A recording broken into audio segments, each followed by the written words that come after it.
كل سنة وانتم طيبين ورمضان كريم. النهاردة هنعمل مع بعض أول عزومة لرمضان، العزومة اللي هتشرفك بجد وهتنور سفرتك.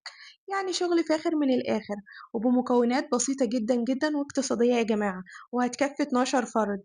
يعني هتعملي أحلى عزومة وكمان هتوفري فيها. يلا بينا نبدأ ونشوف التفاصيل. بس قبل ما نبدأ ما تنسوش تدعمونا باللايك والمتابعة والشير. يلا بينا.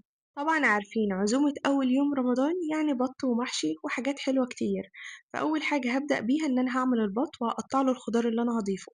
هعمل 3 بصلات كبار و3 طماطم و2 فلفل أخضر و2 جزر، وهنزلهم في حلة فيها معلقة سمنة كبيرة وهسيبهم يتشوحوا مع بعض كويس جدا. وبعد كده هنزل بالبط، ده اللي هيظبط العزومة يا جماعة. وهسيبه يتشوح مع الخضار كويس وهضيف له ملح وفلفل أسود ورق لورا. وأول ما بينزل البهريز بلونه الخطير هنزل عليه بالمية المغلية وهغطيه بالمية واسيبه لحد ما يستوي تماما. وبس كده. وهعمل كمان صينية فراخ خطيرة وريحتها هتكون واصلة جيرانك كلهم. هقطع بصلتين وكمان 2 طماطم، 5 فصوص توم، 3 معالق زيت ذرة. البهارات عبارة عن ملح وفلفل أسود و7 بهارات وبهارات فراخ، معلقتين صويا صوص وده اختياري، كوباية من اللبن الرايب، عصير نص ليمونة، وفلفلاية خضرا. واضربي بقى كل المكونات دي مع بعض. طبعا تتبيلة الفراخ دي تكفي فرختين لكن أنا عملتها لفرخة واحدة. وبعد كده هعمل فتحات في الفراخ علشان تتشرب من التتبيلة كويس جدا. وبعد كده هضيف عليها التتبيلة وهسيبها فيها لمدة ساعتين وادخلها الفرن لمدة 40 دقيقة وافتح عليها الشواية علشان تاخد لون من فوق.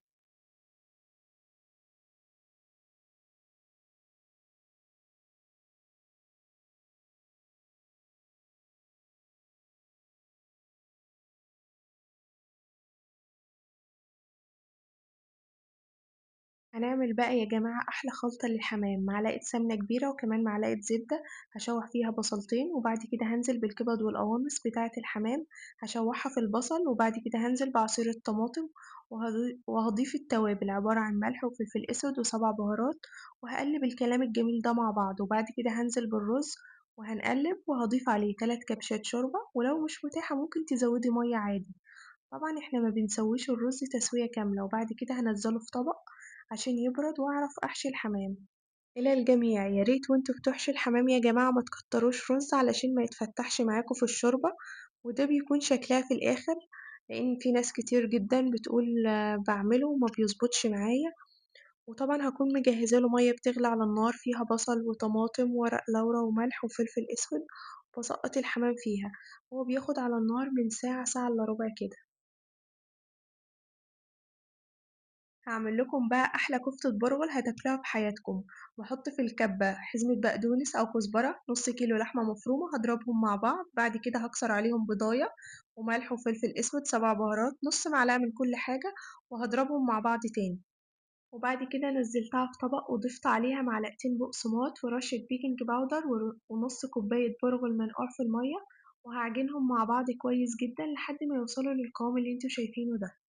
وهابدأ أصبّعها على طول. انتوا ممكن تعملوها قبلها بيوم أو تبدأوا فيها زي ما أنا عملت.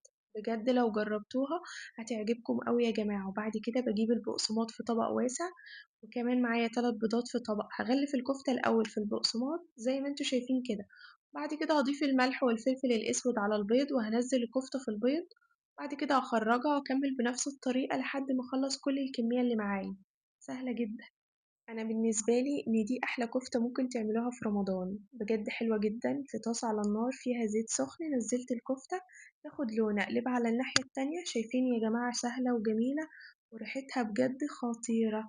بعد ما اتأكدت إنها أخدت لون على الجنبين هطلعها. يا قلبي على الحلاوة والجمال، شايفين الحلاوة والجمال ده كله. وهنا البط كان استوى وهنعمل من الشوربة دي أحلى محشي يا جماعة. طبعا الشوربة متوصلش لمستوى المحشي، والحركة بتاعت هز الحلة دي مهمة جدا يا جماعة. وهنعمل محشي الخاص برضه بنفس الطريقة. لا لا لا لا لا، بجد شغل جامد قوي.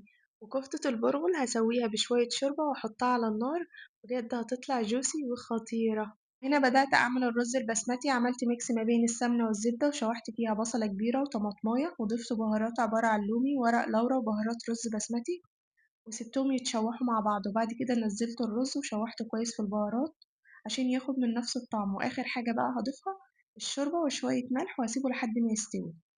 وهعمل بقى شوية سمبوسك جامدة جامدة. قولولي بقى بتقولوا عليها سمبوسك ولا سمبوسة؟ اكتبولي في الكومنتس. هشوح حتة لحمة مفرومة. أنا نزلت اللحمة الأول وأول ما لونها اتغير ضفت عليها بصلة وفلفل أخضر وضفت عليها ملح فلفل أسود 7 بهارات. دي بقى الجمدان كله. هنعمل جبنة موتزاريلا وشيدر ورومي وهضيف لهم طماطم وفلفل وزيتون وهقلب كل ده مع بعض. السمبوسك دي وانتوا بتاكلوها تحسوا كأنها بيتزا. ودي طريقتي في لف السمبوسك، يا رب تكونوا استفدتوا. أنا والله بحاول على قد ما أقدر أفيدكم وأجمع لكم أكتر أكلات مطلوبة في رمضان. الطريقة دي سهلة جدا وبسيطة. هسيبكم تشوفوني بلفها ازاي. أنا مقدرتش أقصر الفيديو أكتر من كده عشان كلكم تستفادوا طبعا. وما تنسوش تصلوا على الرسول صلى الله عليه وسلم، وكل سنة وانتم طيبين ورمضان كريم عليكم جميعا يا رب العالمين. طبعًا سمبوسك اللحمة بيكون طعمها مختلف وحلوة أوي، وبنلفّها طبعًا بنفس الطريقة. يعني منقدرش نقول إن الجبنة بس اللي حلوة، لأ اللحمة برضه بتكون خطيرة خطيرة خطيرة.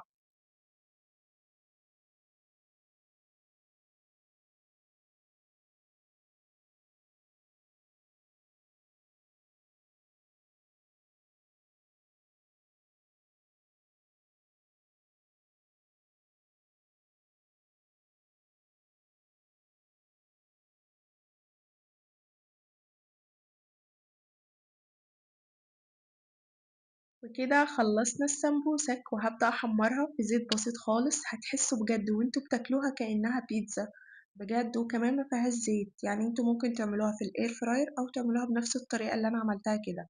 وأول لما تاخد لون هقلبها على الجنب التاني. وكده خلصنا عزومة أول يوم رمضان. وكل سنة وانتم طيبين ورمضان كريم. واستنونا في فيديوهات تانية كتير. وما تنسوش تكتبولي رأيكم في الكومنتس واعملولي متابعة ولايك للفيديو. شايفين يا جماعة الحلاوة والجمال ده كله؟ الحمد لله نتيجة تعبنا كانت مرضية جدا جدا، والأكل كله كان حلو قوي. أنا كنت حمرت البط دهنته سمنة ورشيت عليه شوية لبن ودخلته الفرن. اللبن ده يا جماعة بقى بيخليه جوسي وخطير وبيدوب في البق. الحمام أنا حمرته في سمنة بلدي بس.